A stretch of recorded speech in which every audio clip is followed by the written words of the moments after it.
ते शेणामध्ये जो चिकट द्रव आलेला आहे ते बघ. आहे की इथं आहे बघा. आहे का नाही असा द्रव कधी यायचं का अगोदर हे शेण आधी कसं असायचं हे बघा हं. हे स्प्रिंगच झाले. आहे का लक्षात द्या अगोदर शेण कसं असायचं सर वापरण्या अगोदर कसं असायचं अगोदर शेण जरा फुटल्यासारखं असायचं. चरबट असायचं. असं नसायचं ते.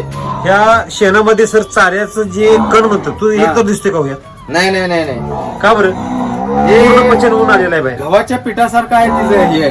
पिठासारखं शेण आलेलं आहे होय. आता आम्ही मागे आता टाकतोय हे सगळं संकट संकट पीठ व्हायला लागले. हे गोअमृत हे नवीन टाकलेलं आहे आता हे होय. आहे की नाही म्हणजे ह्याला प्रोसेसिंगला वेळ घेत नाही नाही, लगेच नाही. रेडी टू यूज हे आपण लगेच वापरू पण शकतो अहो हे आम्ही चालूनच वापरतोय आणि कशाला शेतात हाय असं डायरेक्ट चाळायचंच डायरेक्ट. पावडर अगदी चहा पावडर तयार पावडर आता इथं दिसतेच ते उकिंड्यातच तयार झालंय ते निम्म. उकंडातच निंब तयार झालेलं आहे होय होय.